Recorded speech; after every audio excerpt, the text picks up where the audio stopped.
and then we're gonna launch right into some shenanigans. All right, tonight's sponsor is Juniper Networks. Big thanks to Juniper Networks.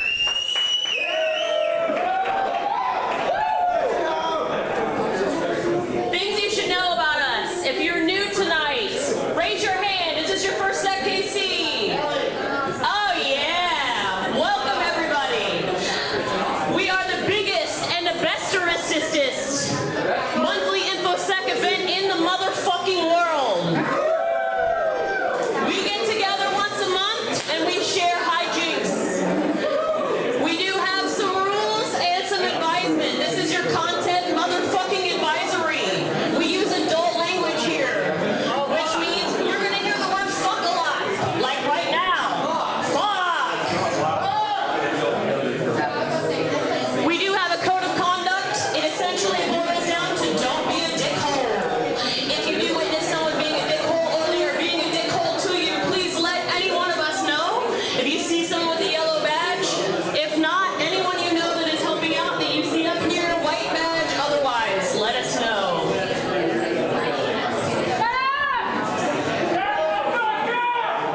The shut the fuck up rule will become apparent shortly. All right, other things you should know about us. We do have some code of conduct rules in the digital space as well.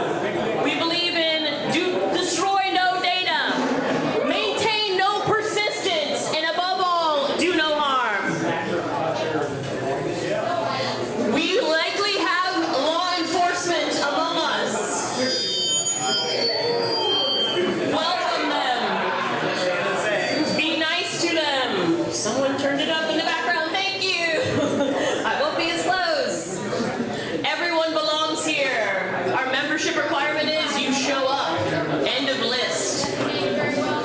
Assume all humans you encounter are technical and know what they're talking about. Condescend to no one. It will serve you poorly. The wall back there is the shut the fuck up wall. If you want to have a conversation, please go behind that wall for said conversation. Allow the talkers to talk. That's what we showed up for. Meet somebody new. Say hi to someone that raised their hand and said this was their first SecKC. Greet them. Tell them what you do for a living. Why you do what you do for a living. Ask them why they're here, what brought them here. Make them feel welcome. The pizza order is based on people filling out the Google form. So if you want us to order the appropriate amount of pizza, please let us know you're coming. Here are our socials. Discord is where all of the information is disseminated and where you can supply feedback. You can also tweet at us.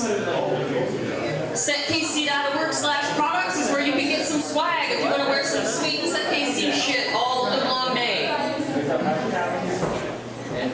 Get involved. Do you have a skill? Do you want to volunteer? Do you have input on how things should be run? Please sign up. Again, if you want change, you have to tell us. Show up, sign up, and volunteer. Tonight, calling all ham radio wannabes. Do you want to take your radio license? Testing will be happening tonight. Upcoming events. Women in Security KC will be at Chicken and Pickle on June 17th. Come out. It's a cool venue. It's a great organization. Support it. Tour Camp is at the end of June. ISSA on June 27th. KCBC, end of the month. Next month will be our annual picnic out at Longview Lake Shelter. Check it out. Next month, after that, will be DEF CON. Who's going to Hacker Camp?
one though.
Microsoft recall. I'm assuming people heard about this one. Really fun.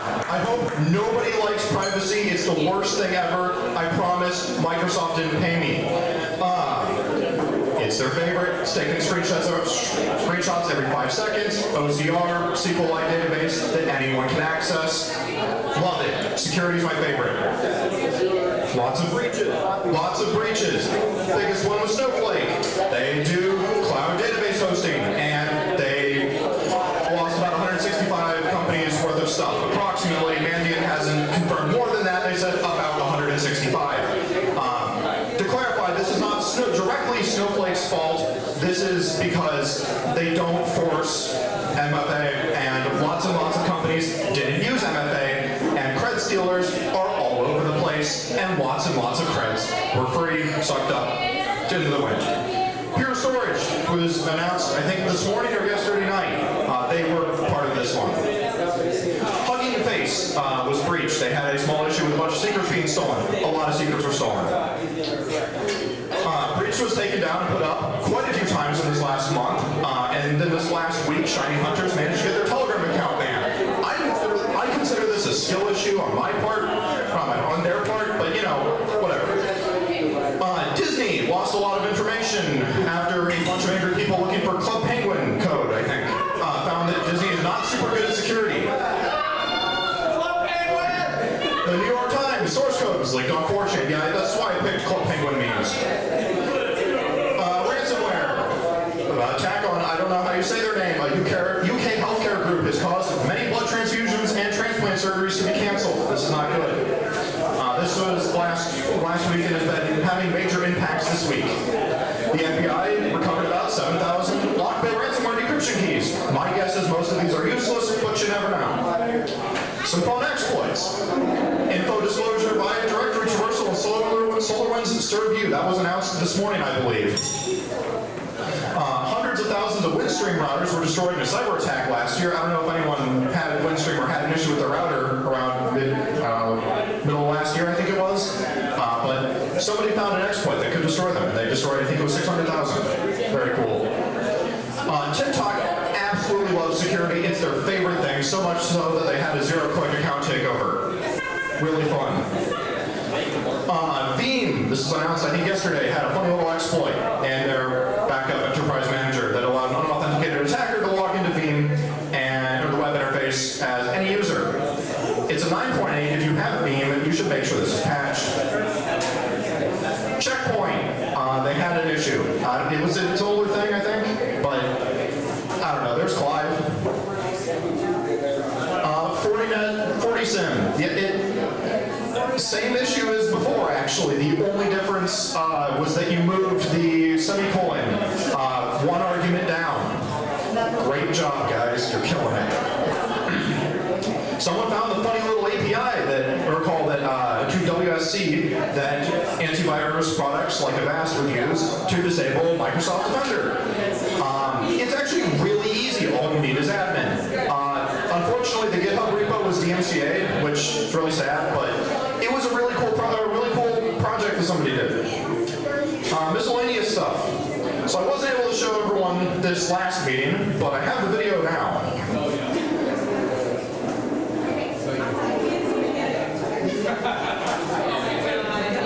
Here we go. Thanks, Paolo. I'll tell you, did a great job at RSA. Still, thank you for sponsoring After Party at B-Sides. That was nice of you.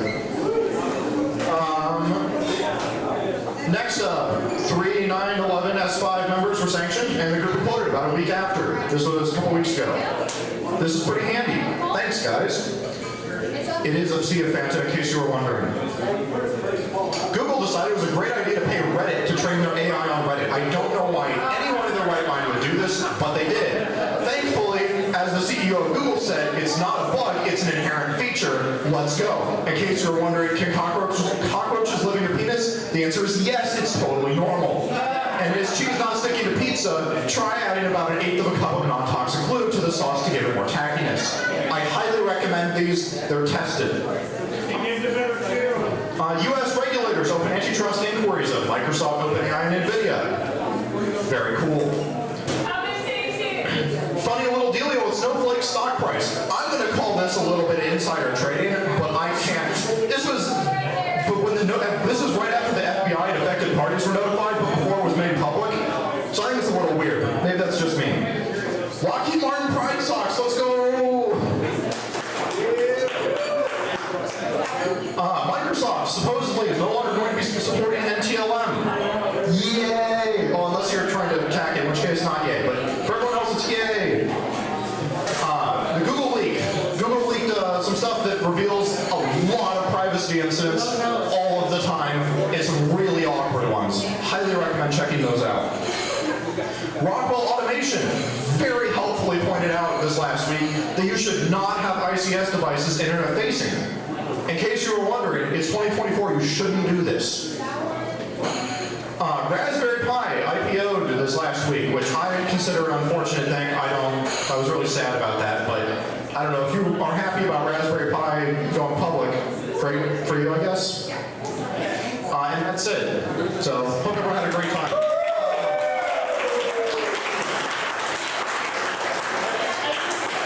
If you want to look at the slide yourself, I have 2 cards here. One of the cards has a link to the slideshow, and the other's a link to Pornhub. Guess which one's which. I really recommend tapping these with your work phone. It's a good idea, I promise.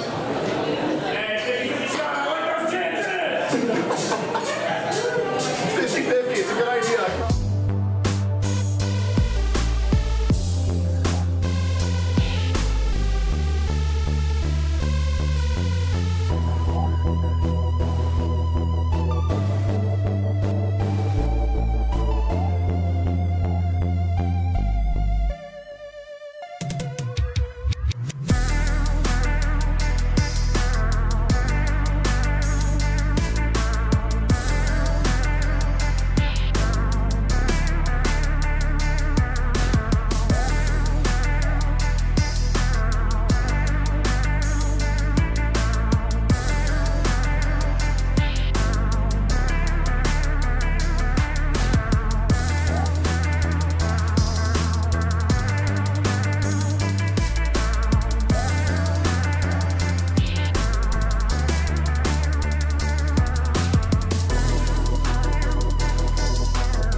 Let's begin.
should be coming up here.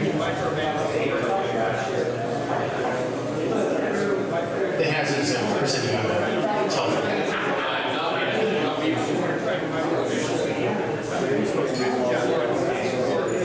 All right. So this is threat intelligence and MISP for fun and profit. So I want to give you kind of a fair warning here. The first part here is a little bit dry, but it's important to understand because the two things go hand in hand. So who am I? I'm Asmodean X, also known as Joel. And our goal here is we want. Hello? Oh, is it working now? All right. We're going to go over what is threat intelligence, and then how does MISP fit into this, and also some lessons learned in implementing MISP. So the definition of threat intelligence, it's actually kind of two ways. One, you have the process of generating threat intelligence, and then you have the product that generates it. So the quality of the process determines the quality of the product. And so the product is something like, it's anything. You have an anti-spam list, you have a list of IP addresses. Thank you. And really, when we talk about processes, we're talking about project management. So you don't have to learn anything about this, but I'm just going to go over some key points here. A project, you have initiation, you got planning, you got execution, you go through, monitor, control it, and then you close it out and you start the whole process over again. It's a continuous process. So when you're doing threat intelligence, the core of that process, you're going to have the threat intelligence life cycle. So threat intelligence life cycle, you've got planning and direction, collection, analysis, production, and then dissemination and feedback, and then the whole process starts over again. So when you're dealing with threat intelligence, you're dealing with, you're wanting to generate a list of IP addresses and that kind of stuff to share with people, and this is a means of creating a quality product to give to people. So what is the important take of this is that you are trying to concentrate on quality. And so when you're looking at quality, let's look at some of the realities that you deal with. And even in operations, even if you're doing log management, even if you're doing anything, this has value. So one of the things you have is you need to identify the questions that need answered in what order. So even when you're doing log management, you have this big pile of logs. Each of them has a specific story it tells. But you potentially have problems with duplication, you have problems with quality, you have problems with timeliness.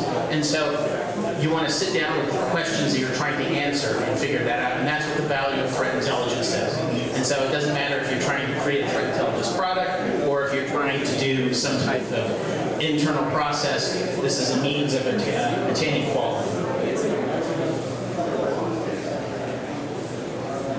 So one of the neat things I ran across is that there's some analysis methodologies. And so specifically, I found a resource that was very helpful. The United States DIA has a I swear, I love this microphone. Had analytic methodologies, a tradecraft primer, basic structured analytic techniques. This is a very useful little pamphlet. It has instructions on how to form teams and to go through and analyze the data you're looking at. So a lot of things you got source checking, and so some of the questions you would ask as a part of this process would be checking human sources for this information, figure out their biases, and bias is the name of the game. So whatever information you bring in, if it's coming from a technical source, you're going to have technical problems with it. If it's coming from a human source, you're going to have potentially human problems with it, and that's bias. So I think one of the more useful things I found in this process is this document. So when you go through these analytic processes, you're answering specific questions. And you need a way to document that. You need to find a way to document that and add to tag documentation that we've gone through this process and these are our findings. An example of this would be the Admiralty Code. And this was developed by NATO as a means of evaluating human intelligence resources. So, for instance, you have two dimensions here. You have reliability and credibility. And so you're looking at a source, in this case a human source, and then you're tagging that source as either being very reliable or very not reliable, and then very credible versus and very uncredible. And then there's this neat little matrix that came, I think it was James Hansen had a paper, Cognitive Tool for Self-Directed Learning, the Admiralty Code, which kind of explains that when you have those two combinations of information, and you get the tag there, so for instance, C3, then that would be something that's uncertain and you need to investigate, whereas A1 would be totally credible and you should, accept it. This will make a little bit more sense later in the discussion. Also something that you'll see when you're looking at threat intelligence, sometimes you'll see a percentage, and so that is the threat analytic confidence score. So 75 to 100% is high confidence. Anything in the middle, 51 to 74, is medium confidence, so it's suspicious. Let's take a look at it. And then anything below 50 is low confidence, neutral, benign, that kind of stuff. So you'll see this. So for instance, inside of Microsoft's threat intelligence, they'll sometimes list some of their sources with a analytic confidence. And really what this is that they've gone through and they've done some of those analytic exercises on it, and so they evaluated the human sources and all that kind of stuff. And depending on the amount of effort they put into checking this information, then it reflects in the score of certainty.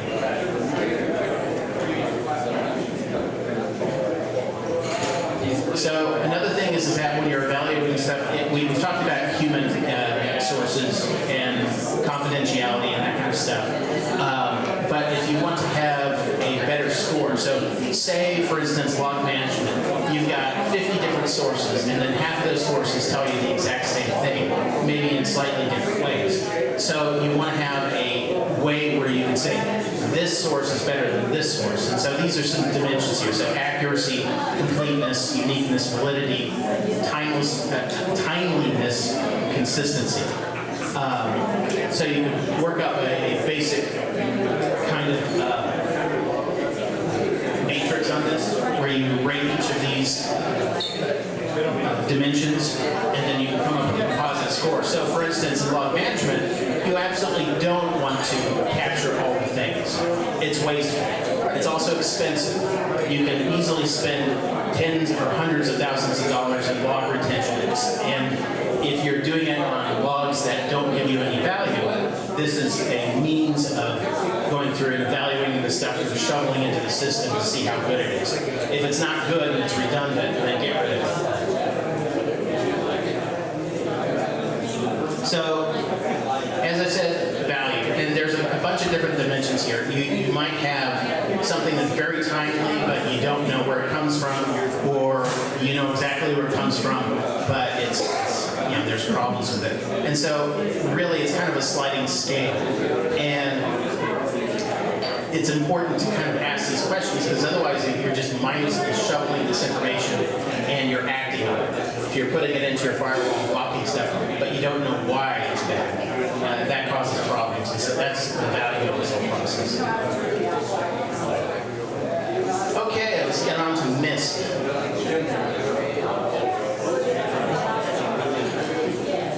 Okay, it's kind of a de facto standard. So a research team went through and they evaluated kind of the market as far as threat intelligence tools.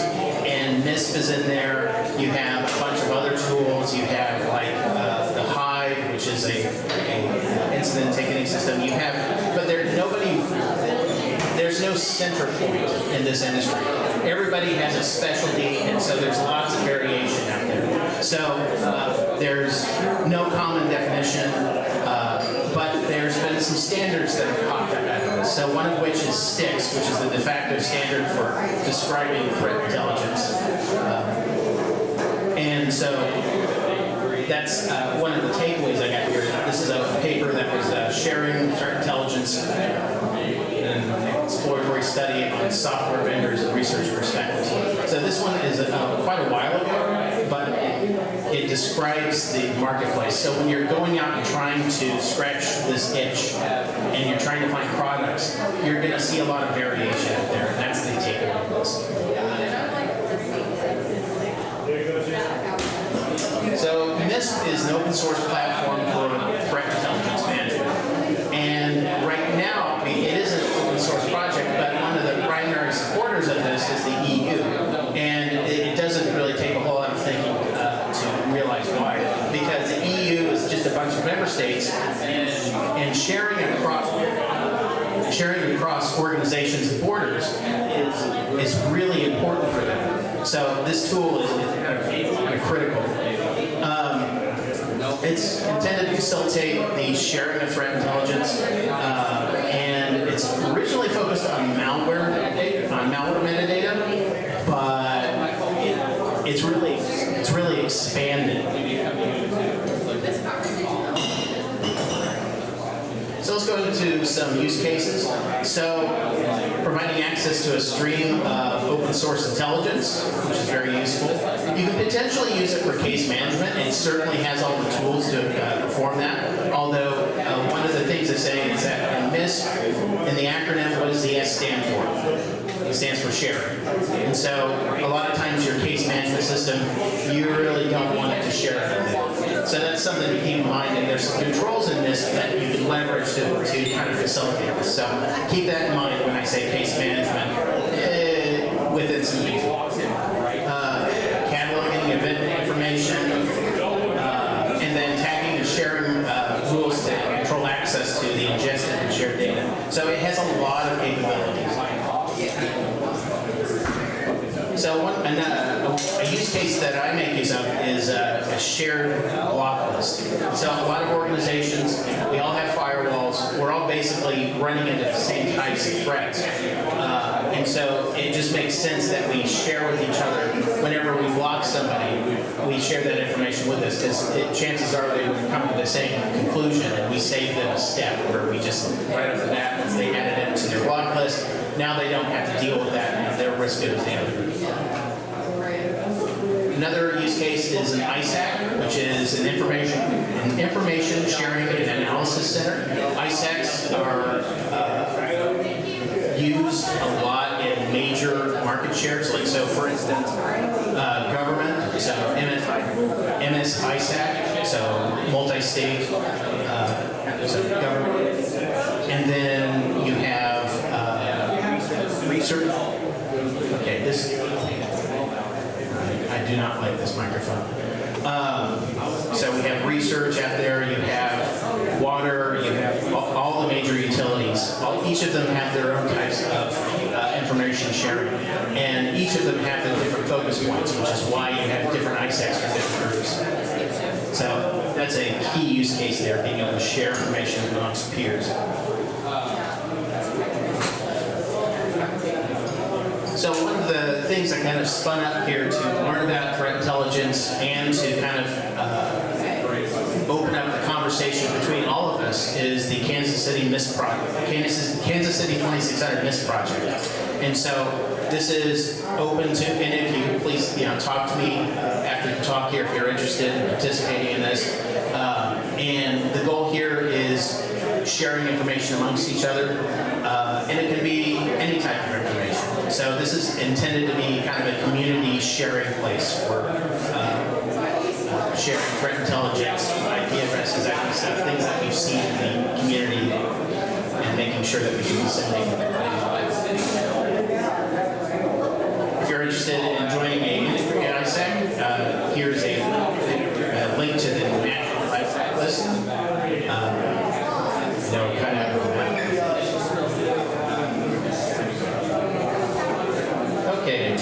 ecosystem.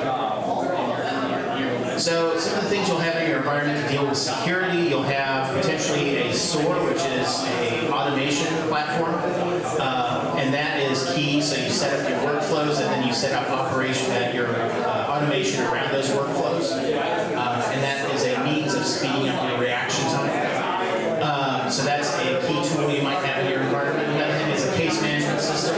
So this can be either a simple ticket system, like a service desk system or something like that, or it can be as complex as the Hive, Iris, or a purpose-built case management system. Then you potentially might have a SIM, and this is a collection point for once you've gone through and processed your logs, this would be a collection point for looking at alerts and that kind of stuff. So these are things that you have in your environment. And in addition to all that, I recommend having MISP in this mix, and for some good reasons. MISP is a way to pull together different intelligence services. So we're getting stuff, like for instance, when you buy a firewall, they also have their threat intelligence service that they pitch along with that. You get a fee. And then whenever you buy a application firewall, you have a threat intelligence service that comes with that. You get a lot of this stuff just by default when you buy new products. So this is a means of collecting that. But there's also open source products that you can make use of. And so this is a collection point for potentially all of that. So Open Threat Exchange, Virus Code, Gray Noise. So all of these gives you a great resource looking at threat intelligence as it comes in and enriching it so you get the most out of it and you get more context. This is kind of a visual of how this would all go together. You have your incoming free public block list, ISAC information, and then affiliate organizations. And so that would all be hooked into MISP. Then you have potentially paid APIs that would provide you more detailed threat intelligence. Inside of MISP, you have multiple different organizations. And so if you're a large university, you have lots of different affiliates and sub-organizations, each of them sometimes with their own IT departments and their own security. And so this is a means of internally within an organization sharing information automatically. Another thing is you can set up routing and sharing. And so you can, based off of tags and other rules you can set up within MISP, you can have one event be displayed to only certain orgs based off of tags on that event. Another thing is that you have false positives. This is a big problem. From an analyst standpoint, you have all this information coming in, but some of it is raw and it doesn't have context to it. And so you put yourself at a risk if you just immediately block it and treat it as bad if you don't go through and do some analysis first. So there's some false positive warning list information that MISP also imports. And so a little tag of it says, this is possibly a false positive, a known VPN provider, a known ISP, something like that.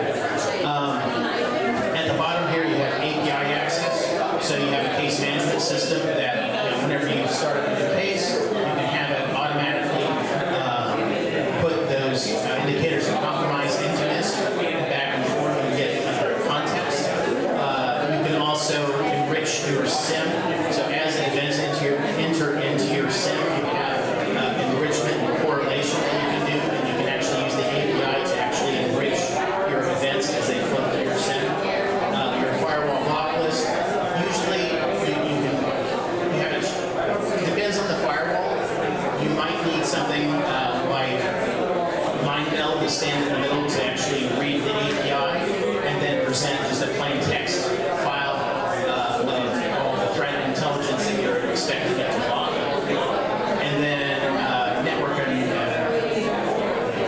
IDS, and that's you can take the threat intelligence and events that you're getting from MISP, and you can turn that directly into snort and suricata rules.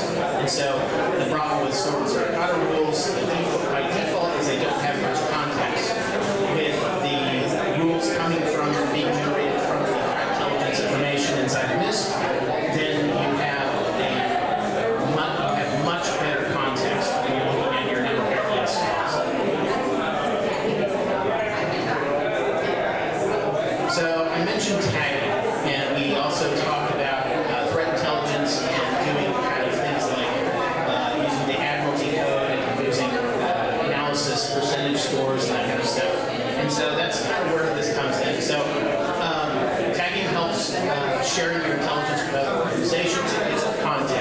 So at the bottom right-hand corner here, we have add inclusion code. So it's a tag that we add on there. So C4, TLP, and I'll explain what that is here in a little bit.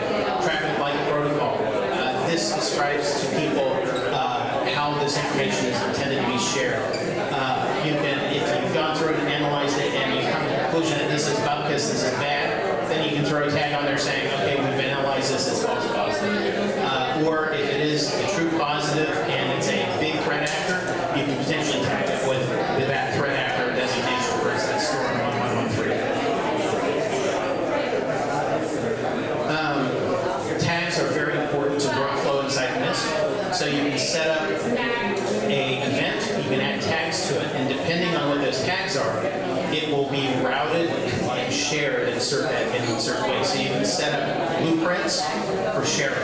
You can set up controls and rules to stop or allow sharing between organizations based off of those tags.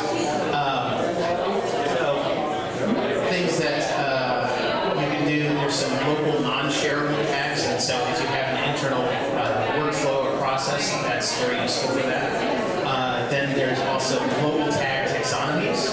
And so the problem is that if you've ever used a threat intelligence tool that supports tags, usually it has you type them in manually, and there's no consistency to that. So you have uppercase, lowercase, they mess up the spelling, so you have 500 different tags that mean the exact same thing. And so that's non-tenable. So you have a taxonomy, which is a centralized standard of tags that you can draw from. So the libraries that you have access to.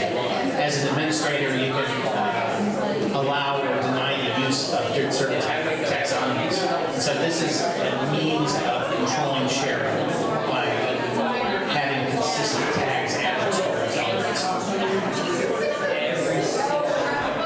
If you have consistent tags, then you have the ability to do some good metrics. And so an example of that is that if you have an internal workflow, you can tag things such as steps in the analysis process that you've gone through, and then that can tell you, out of all your events that you've generated, this is the number of events that have gone through the whole process, and then you can kind of make some charts and graphs based on that. I mentioned earlier one of the tags there was the traffic light protocol, and so this is what this is. It denotes where the information may be shared. And so red is for personal or named recipients only. You will see this if you do anything with the government. Very often in threat intelligence, they will put a TLP tag on it. So red means this is for your eyes only. Don't share this with your friends. Amber is limited distribution, so you can share it with anybody, but it needs to be for a specific purpose. There's also a variation of that, which is amber strict. So it's just kind of an in-between there. Green is just community-wide, so you can share it with anybody, just not everybody. And then clear, and I like this one. It used to be TLP white. Clear, I think, is better because you're transmitting something in the clear for anybody and everybody to see.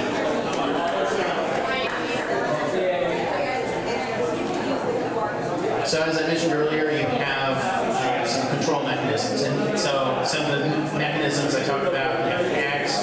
I mentioned sharing group blueprints. And so you can set up sharing groups, and then you can set up rules inside of those sharing groups to control who has access to what. And then you have event filters, so which is just in general in the system, the events will be filtered in a certain way. And then you can set up workflows, which are automation workflows that in the event that like there's a hook for whenever there's a new event made, then it'll fire off a hook and you can do automation on that, or you can do transformations, tags, you can change it, do whatever you want with it. It's a slick interface. I mentioned earlier being able to import and export data, and we talked about kind of standards. So the STIX standard is a XML or JSON format, and it's used primarily for describing threat intelligence. And so it has things like context, IP addresses, DNSs, and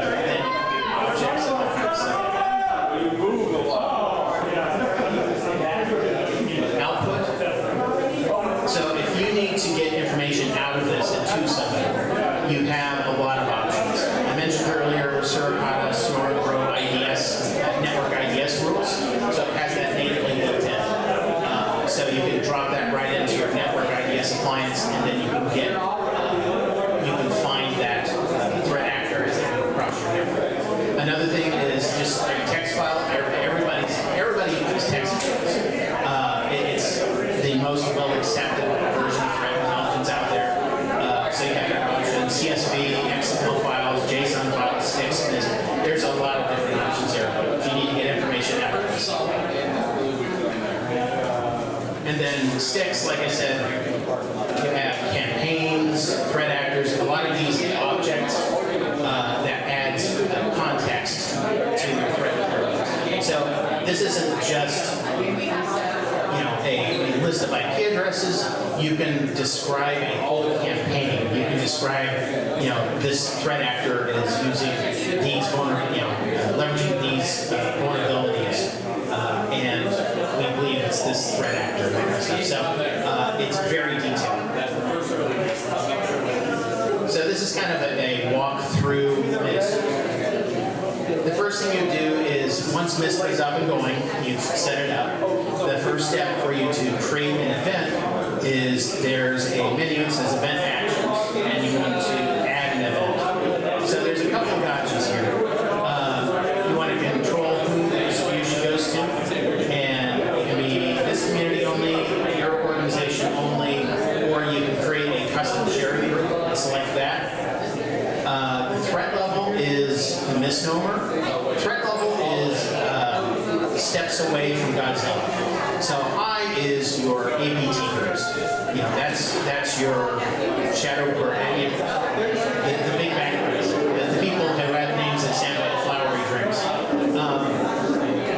And then you have steps down from that. So medium and low, which is low would be a generic threat actor. And then usually, if you don't know who it is, you just say unknown and move on there. So it's not severity, like I feel this amount of dread. This is a name brand versus this is a generic bad guy. And then analysis, that's you're either getting started or you're finished your analysis. And then event info is just a one-sentence explanation of what this is. The next step is going through and adding tags. You have the MITRE ATT and CK framework that you can use, and this is very useful because threat actors will usually follow a certain pattern. And so when you're trying to communicate with other organizations, a threat actor, it's very useful to tell them the patterns that they use in language that they can understand. So this is a very good feature. You can either do it as a tag, or there's a specific field inside the MISP where you can choose each of the ATTs and CK tags. So, events, you can add individual objects, you can add individual IP addresses or URLs or anything. You can go through and do enrichment where you select one of the IOCs and you have some potential transformations that you can do. You can have it go through and run that information against VirusTotal and get back some information. So you have a lot of enrichment capabilities, so that would be kind of the third steps here.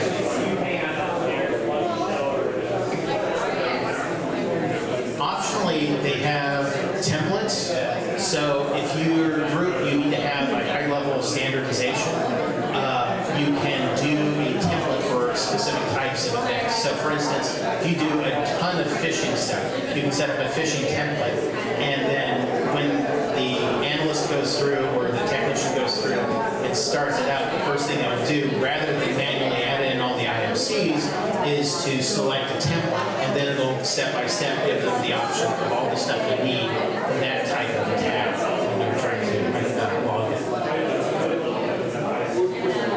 And then finally, you have the option to publish it. And so by default, once you've put all this in there, it's available from the sharing process. The extra step of publishing actually goes out to the world and sends out emails to everybody in the system, and then broadcasts it to all of the other groups that you've integrated with MISP. That hey, there's a new incident, there's a new event. Here, come and take a look at it. So that's what. So when you look at publishing, that's what it means. Usually you don't publish unless you have something that you want to send out to the whole public. So TLP, clear. So, what do we got here? We have a unicorn with a rainbow out of its belly. What does this mean? Well, here's an example of a MISP event. This one is a CISA imported event. You see it has a lot of tags, and each of the tags are multicolored. So that's kind of why it shows that graphic. Another example is that CIRCL, which is a different organization, they have a much simplified version of what their events are. So it just has a very simple set of tags, and then it has more of a simplified set of attributes and things like that.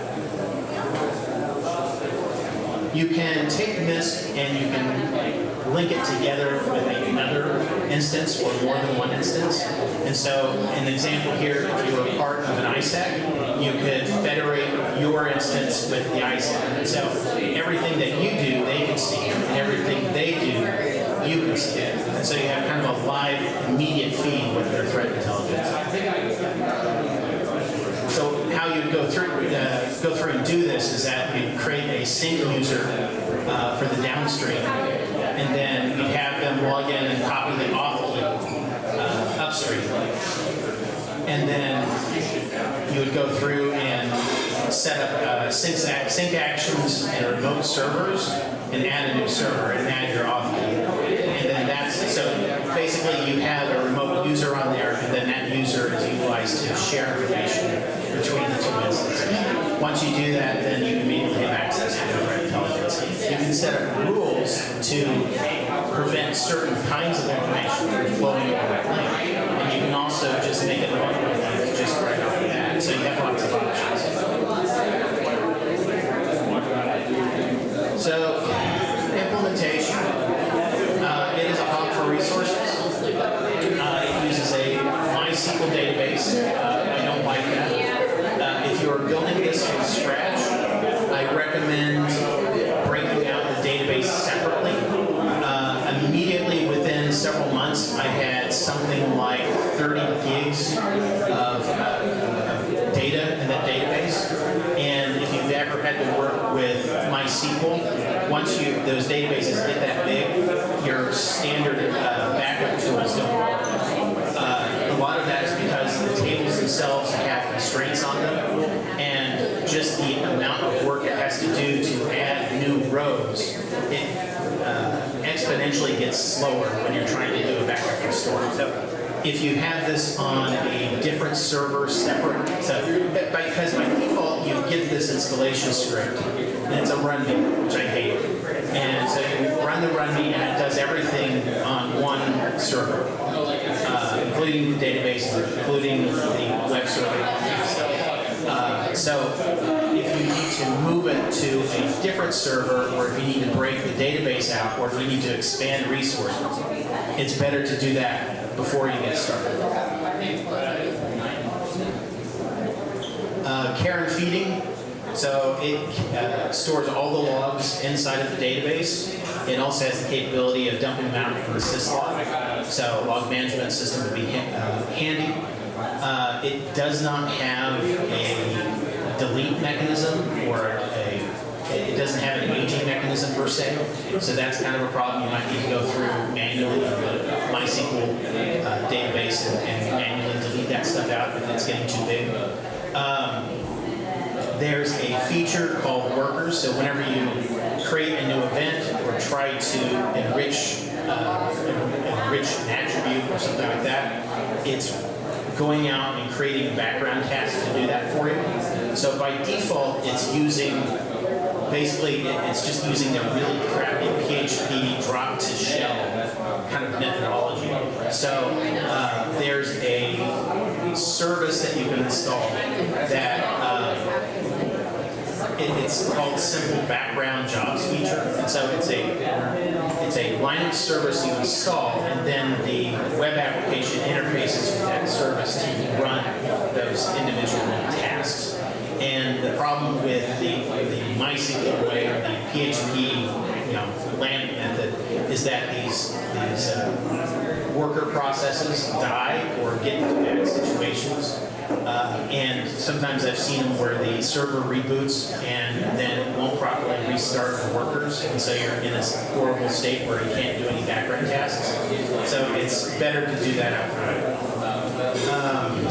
It has some features, like for instance, Elastic functionality. This is before Elastic has gone through its transformation. I would recommend against it. You'll be loading an ancient version of Elastic to do this. And the default application firewall settings, Apache cause an intermittent web UI error. So be sure to turn your application. So if you have an application firewall sitting in front of this, you'll need it to. Data governance. So I mentioned a lot about workflows and blueprints and controlling who gets what. And this depends on your organization and your data governance. So if you're part of a large organization where they really care about your threat intelligence and where it goes, you need to pay a lot of attention. Because by default, what does the S stand for? Share. By default, it will share everything. So keep that in mind with your use cases. Identity, it has a built-in database for identity. It supports multi-factor. And it has kind of a half-assed way of handling third-party identity and single sign-on. Your mileage will vary. I don't like the way that they handle authentication and all that kind of stuff.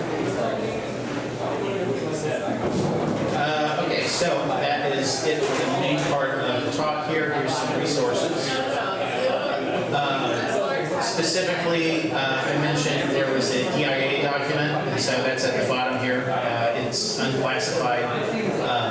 This is very, very handy if you have to get into doing actual threat intelligence analysis.